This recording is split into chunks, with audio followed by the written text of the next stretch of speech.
Shalom Bapak Ibu Saudara yang dikasihi oleh Tuhan. Bagaimana kabar Bapak Ibu Saudara? Saya doakan tetap setia mengiring Tuhan Yesus. Hari ini kita akan kembali merenungkan kebenaran firman Tuhan.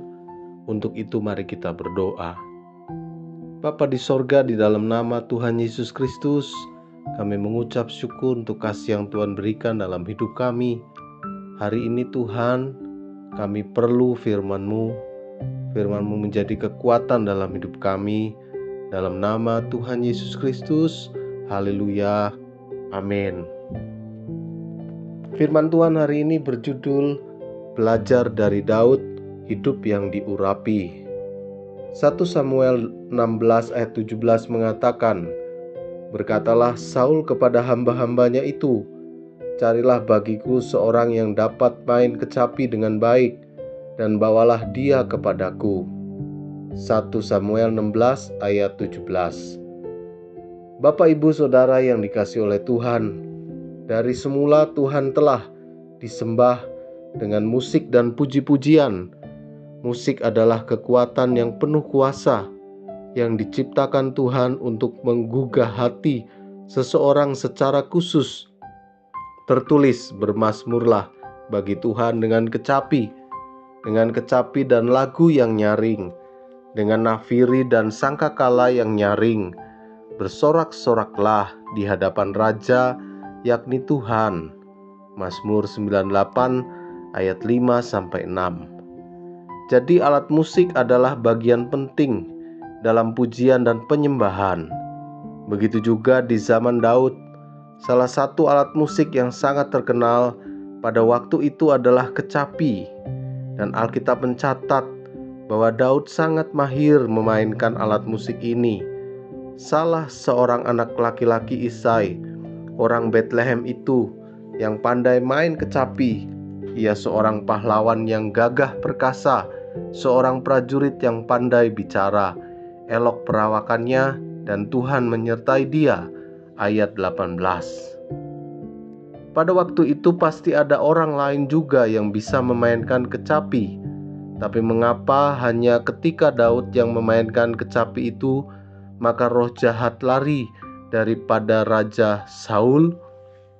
Apakah karena kecapinya sangat istimewa dan belinya di luar negeri? Tidak, bukan karena kualitas kecapinya yang membuat roh jahat itu pergi. Tetapi semua tergantung pada siapa yang memainkan alat tersebut. Selain karena memang mahir memainkannya, Daud diurapi Tuhan. Karena itulah kuasa Tuhan menyertai dia. Itulah kuncinya. Dan setiap kali apabila roh yang daripada Allah itu hinggap pada Saul, maka Daud mengambil kecapi dan memainkannya.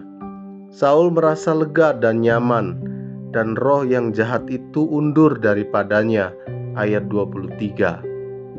Roh jahat tidak takut dengan apapun yang bersifat lahiriah, tapi roh jahat takut akan dan mati kutu bila berhadapan dengan kuasa Tuhan. Dan kuasa Tuhan yang bekerja di dalam diri Daud membuat apa saja yang dikerjakan Daud menjadi berhasil dan membawa dampak yang luar biasa bagi orang lain. Untuk mengalami lawatan kuasa Tuhan tidak semudah membalik telapak tangan. Itu adalah buah dari ketekunan dan kedekatan Daud dengan Tuhan. Ketika seorang karib dengan Tuhan, urapan dan kuasanya diimpartasikan pada orang tersebut sehingga hidupnya berbeda dan berdampak. Jadi kesimpulannya, belajar dari Daud adalah hidup yang diurapi karena dekat dengan Tuhan. Amin. Terima kasih untuk kebenaran firman-Mu pada hari ini. Kami diyakinkan kembali betapa pentingnya kami dekat dengan Tuhan. Berkati ya Tuhan, supaya aktivitas daripada kami itu tidak membuat kami jauh dari Tuhan. Buat kami dekat, selalu ada bersama dengan-Mu Tuhan. Berkati para pendengar dimanapun mereka berada, yang sakit Tuhan sembuhkan. Dalam nama Tuhan Yesus kami mohonkan doa ini. Amin. Selamat melanjutkan aktivitas.